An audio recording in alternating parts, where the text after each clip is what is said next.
Hey, bro. What's going on, my brother? Yes. So we got another clip for you guys. This one is sickening and it's sad. Yeah. And you know, I'm gonna go ahead and let the clip roll. But once we get back from this clip, you know, we're gonna really have to discuss this one. That bro, part, you know what I'm yeah. saying? So here go. Houston mother is demanding answers tonight after she says her 6-year-old son was repeatedly sexually assaulted while riding the school bus. An investigation is underway right now in Aldine ISD. ABC 13's Maya Shea joins us live with these serious allegations, Maya. Yeah, these allegations are so disturbing, and the mother says she believes it's gone on for several months, but it wasn't until her son lost his backpack last week and she called here at the transportation department to get to the bottom of this missing backpack that everything came out into the open. Latoya Stormy Monroe is devastated. She says she had no idea that her 6-year-old son was being sexually assaulted on the school bus. I feel like as a parent, I failed my child. It hurts. I didn't protect him. I don't know what to do. Monroe was joined by community activists today in front of the Aldine bus barn to discuss what they believe happened, that over the past several months, an older child would repeatedly molest and sexually assault Monroe's son on the bus, and that the bus driver didn't notice. According to the investigator, the bus driver stopped the bus because she thought they were fighting on the back of the bus, but this mother's child was fighting because he was being raped. Monroe says everything came to light last Tuesday when efforts to track down her son's missing backpack led school officials to look at surveillance video on the bus. Then she got a call. I get to the school and I find out that my son was sexually assaulted.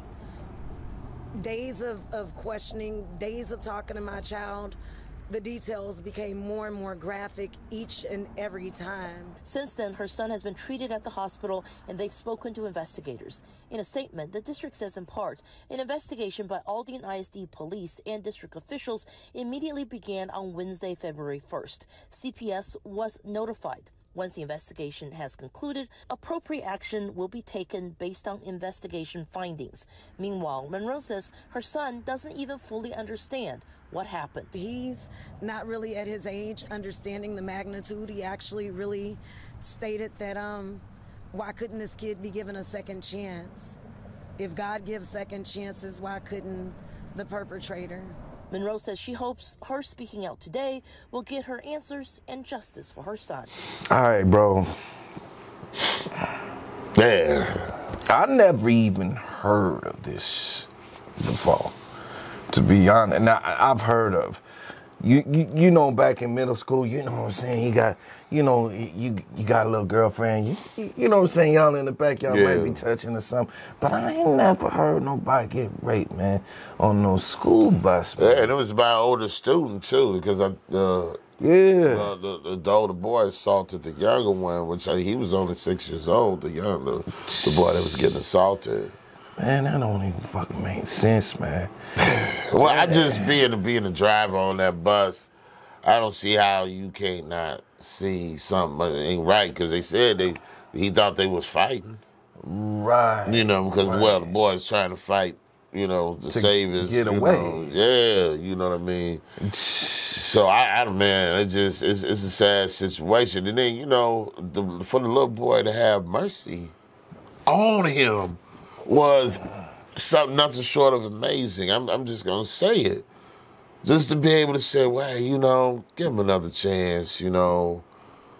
When this older boy was hurting him. You know what I'm saying? Yeah.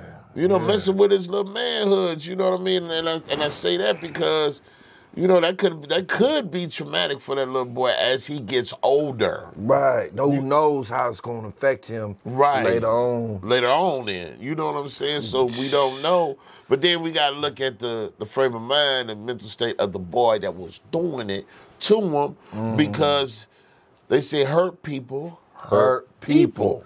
So somebody might have molested him, a grown up, you know what I mean? Which probably was a man. Yeah. You know what I'm saying? Yeah. And so it's just trickling down. Yeah. So it's just got to stop somewhere, though. I'm glad they caught the boy. I wish they would have caught him sooner. You know, because they say this had been going on for a while, Mo. So I don't know what you think, bro. Man, on so many different levels, man, I'm thinking so many different things. Because you are right. You got to kind of look at, you know, the root of the problem, and yeah, the root of the problem is, yeah, he got that from somewhere. Right. See, little kids don't just come out raping. You know what I'm saying? Right. Like that's just something that little kids just, you know what I'm saying? That's just something that's learned. Right. Like and that's something that had to be practiced, possibly on him. Right. And so, you know, I listen to what the child said, and he said, you know, like you said, was about giving him, forgiving him, and giving us the perpetrator a second chance. Now, damn, that's deep, because, you know, children, they innocent. They think innocent. You know what I'm saying? And, you know, it ain't till we get older that we start being real judgmental. You know what I'm saying? When we look at things. And from hearing that coming out the victim's mouth holds a lot of weight. It does. It really does. You know, then I'm putting myself in the mother's shoes. That part. You know what I'm saying? And thinking about how I would feel if that was my child. Just like how she felt. She said she felt she couldn't, but she didn't protect him. You know, but I mean, at the end of the day, of course, it wasn't that sister's fault. I'm pretty sure she's an excellent mom and everything, but you gotta understand, when you know, even with him being 6 years old, being a little boy, that's still embarrassing, and ain't nobody gonna want to tell that. You know what I mean? He can't do anything if you're not told what's going on. You know what I'm saying? I'm pretty sure the little boy was hoping that the boy would stop doing it to him eventually, and it could just go on like ain't nothing happened. You know what I'm saying? I'm pretty sure he probably was thinking that way. You know what I'm saying? But you know, unfortunately, it didn't stop happening, and it had gotten revealed. You know, on you know, I guess through the cameras on the bus and whatnot, when we played the cameras and they was looking at him and whatnot.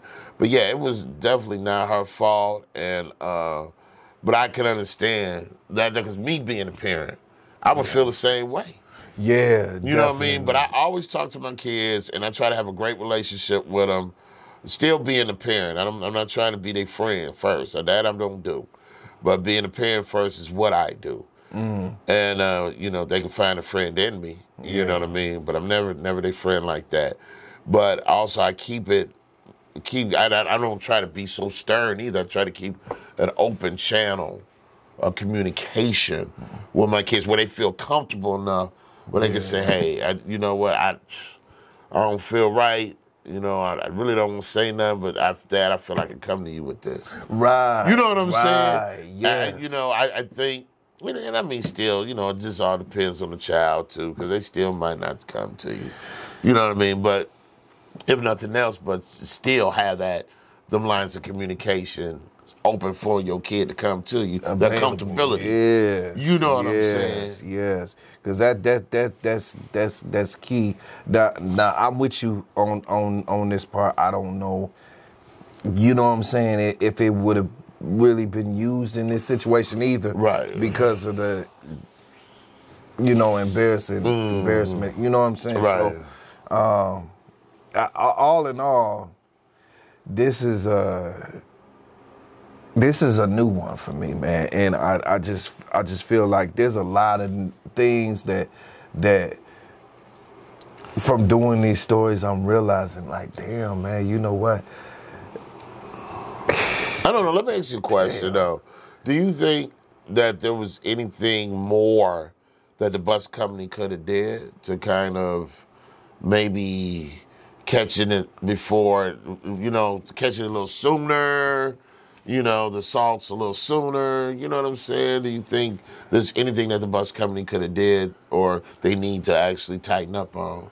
I would have to say I know when I caught the bus, when I was going to school or whatnot, and when I was catching the bus, I know that those drivers would be real attentive to they mirrors, you know what I'm saying? Right. And if somebody was out acting up on the bus, you know, whether he or she would go ahead and, you know, tell them to cut it off, and if it didn't cut off, they would stop the bus, they would get up and they separate the two individuals that's, you know, causing the commotion. So you think it's on the driver more so? I would have to say so, because it's hard for me to believe, bro, that somebody on your bus that you driving, Cause a commotion. yes, is sitting there getting raped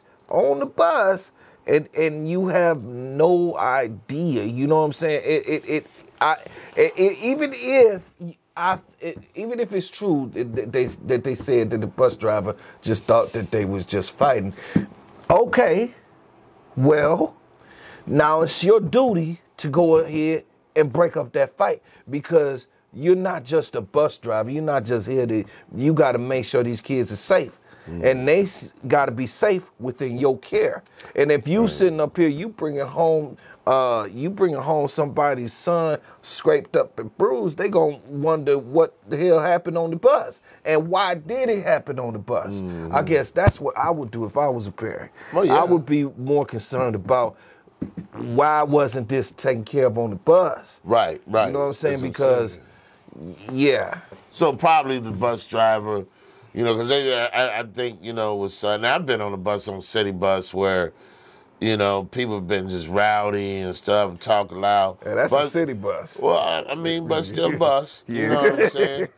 And bus driver don't say nothing. No. Yeah, They ain't just gonna keep say on, nothing. keep on driving. But then I've been on city buses where they will say something. It depends on the bus driver, I think. Yeah. You know what I mean? Because some, I Yeah. think, just kind of be like, I'm just hurry up, get to their stop, and get them off. Yeah. You know what I'm saying? I don't want Yeah. to deal with this crap, you know? I'm just, you know, hurry up. Maybe I'll just drive a little faster, and hopefully I hit they stop Yeah. sooner than later so they can get up out of here. Definitely. You know what I mean? So maybe that, you know, it might be because of the driver. You know what I'm saying? You know, that maybe he didn't really care that much. Man, you know, maybe he's just trying to hurry up, drop him off each time until it became an issue. You know what I mean? Definitely. But, like that one bus driver said something in Kansas City, remember? Oh yeah. But that's my example though. Yeah. You know what I'm saying? Some it might have been one that wouldn't have said nothing. Right. You know what I'm saying? So I mean, what type of right. bus driver did this little boy have? I guess that's the question.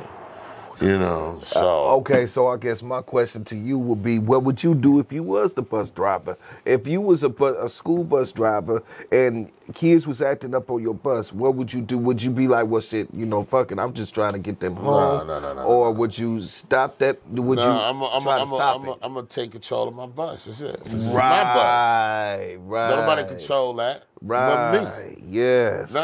Yes. Don't no little kids control my bus. Right. You know what I'm saying? And if they, you know what I'm saying, they don't want to adhere, follow direction, then you can't get on it. Yes. Get on somebody else's bus. Now let their parents know they can't get up on her. Yes, because yeah. the bus driver actually has the say-so to be able to boot a child off the bus. Because they're the ones that's transporting these kids. Yeah. They jumping in and out of these seats. You know they don't have no seatbelts on the bus anyway. Right. You know what I'm saying? You know, it just on safety reasons alone. Yes. Sit your butt down. Yeah. You know what I'm saying? But you got them standing up in seats, walking all in the aisles. No, you supposed to be sitting down. Right. Behaving yourself. So no, you got to, I would take control of my bus. There you go. So, but that's it for me. Yeah. With that being said, you guys, I mean, y'all heard the dialogue, y'all seen the clip, and go ahead and leave comments. Let us know what it is that you think about this story right here, because this is very hurtful, very sad to see. But nevertheless, if you have children out there, you know, they could possibly be a witness to this or possibly be going through something that you may not even know about. So just Leave your comments. All right. To the next video, you guys. Peace. Peace.